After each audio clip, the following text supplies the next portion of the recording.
नमस्कार, मैं हूं निकिता और आप देख रहे हैं सत्य हिंदी। एक नजर डालते हैं अब तक की सुर्खियों पर। ईरान ने अमेरिका के राष्ट्रपति ट्रंप की योजना ठुकराई, 5 मांगों की नई लिस्ट जारी की। ईरान से जुड़ी किसी भी बैठक की मेजबानी के लिए तैयार मिस्र। ईरान ने अमेरिकी राष्ट्रपति डोनाल्ड ट्रंप की 15 सूत्रीय युद्ध विराम योजना को अत्यधिक बताते हुए खारिज कर दिया है।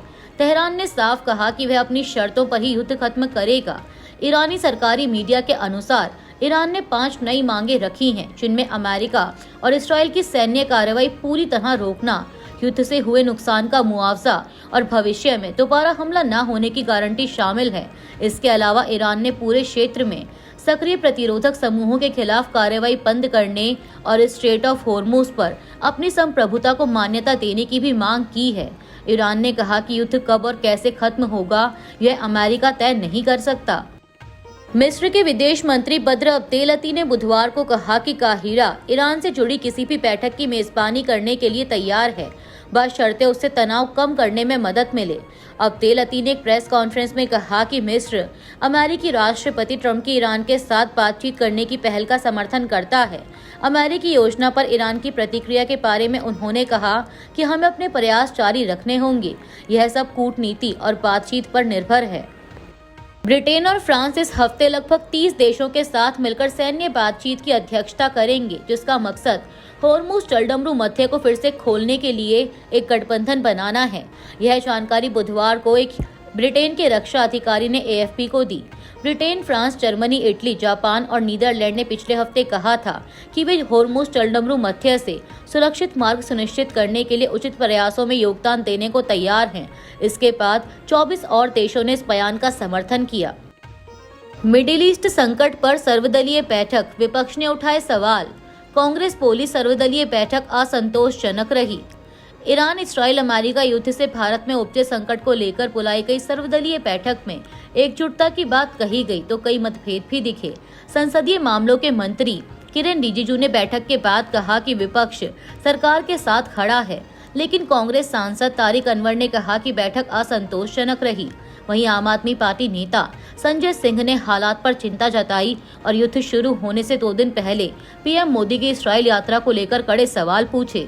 टीएमसी ने बैठक में भाग नहीं लिया।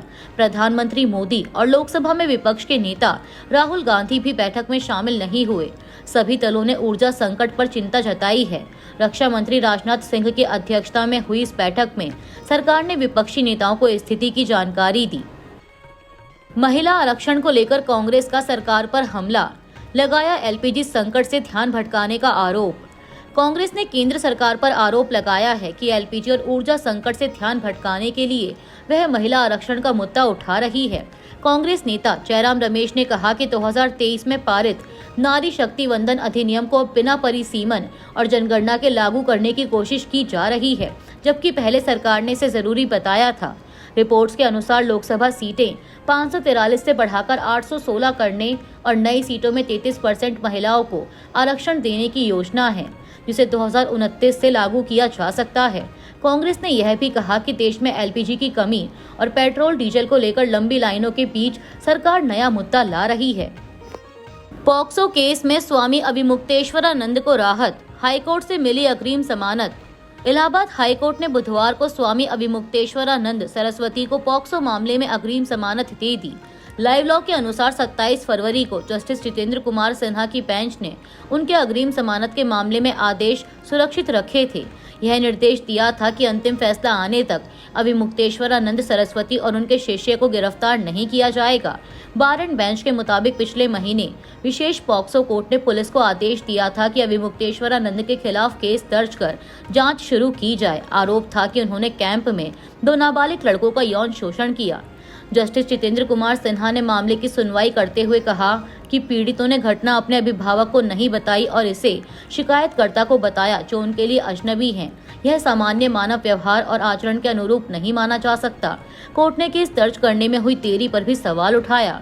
बेंच ने आगे कहा कि पीड़ित लगातार शिकायतकर्ता के साथ ही रहे और उन्हें 25 फरवरी से पहले उनके माता पिता या अधिकारियों को नहीं सौंपा गया।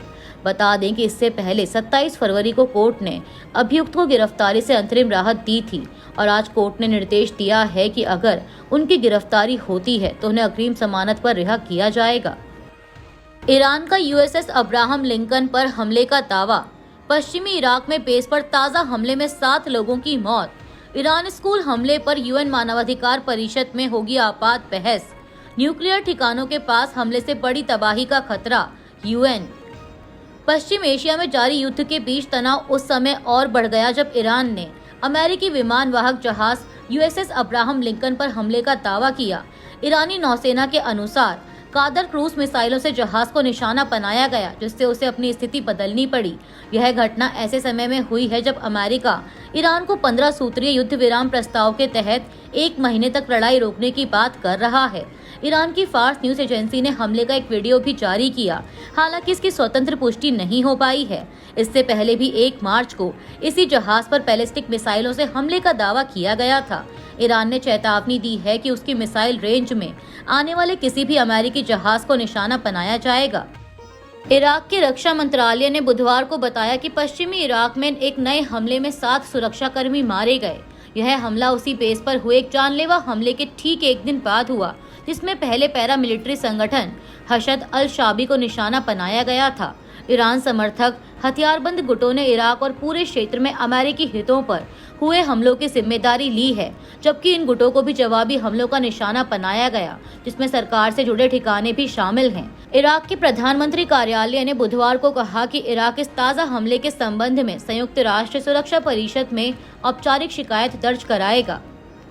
यूएन मानवाधिकार परिषद इस हफ्ते पश्चिम एशिया युद्ध से जुड़ी दूसरी आपात बहस करने के लिए तैयार है, जिसका मुख्य विषय ईरान के एक स्कूल पर हुआ जानलेवा हमला है। परिषद के अध्यक्ष सिद्धार्थो रेजा सूर्योदीपुरो ने संयुक्त राष्ट्र की शीर्ष मानवाधिकार संस्था को बताया कि अंतर्राष्ट्रीय सशस्त्र संघर्षों में बच्चों और शैक्षणिक संस्थानों की सुरक्षा पर आपात बहस का अनुरोध शुक्रवार को किया जा सकता है। ईरान, चीन और क्यूबा द्वारा अनुरोध की गई यह बहस 28 फरवरी को युद्ध के पहले दिन दक्षिणी शहर मिनाब के एक स्कूल पर हुए हवाई हमले का स्पष्ट रूप से जिक्र करती है। इस हमले में कम से कम 165 लोग मारे गए थे, जिनमें से अधिकतर बच्चे थे।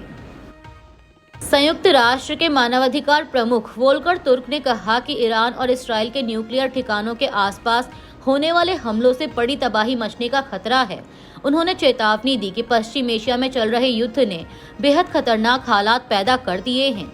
संयुक्त राष्ट्र मानवाधिकार परिषद के सामने बोलते हुए, जहां देश खाड़ी क्षेत्र में तेहरान के हमलों पर एक आपातकालीन बहस कर रहे थे, वोल्कर तुर्क ने चेतावनी दी कि हफ्तों से चल रहे इस युद्ध में हुए कई हमले अंतर्राष्ट्रीय कानून के तहत गंभीर चिंताएं पैदा करते हैं। तुर्क ने आगाह किया कि इसराइल और ईरान दोनों ही देशों में न्यूक्लियर ठिकानों के पास हाल ही में हुए मिसाइल हमले इस बात को रेखांकित करते हैं कि हालात और बिगड़ने का कितना बड़ा खतरा है।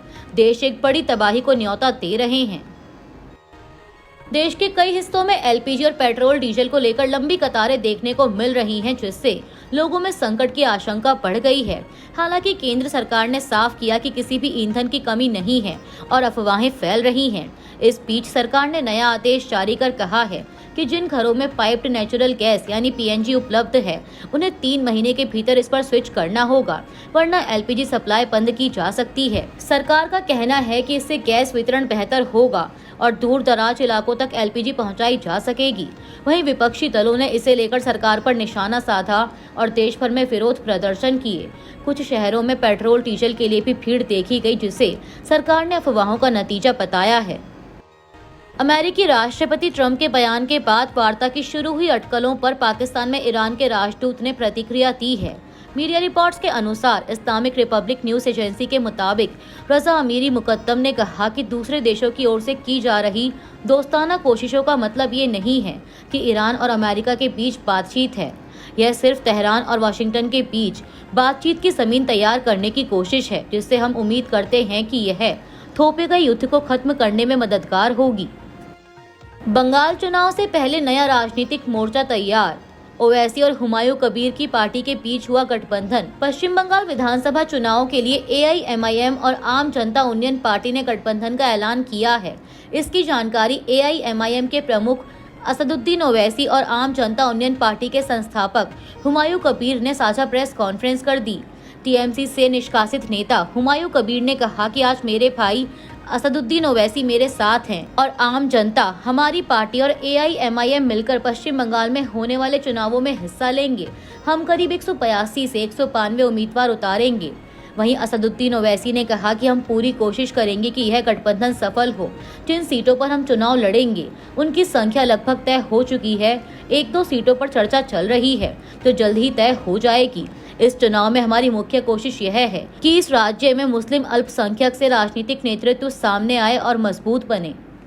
अभी के लिए इतना ही। बाकी की देश दुनिया की बड़ी खबरों के लिए जुड़े रहिए सत्य हिंदी के साथ।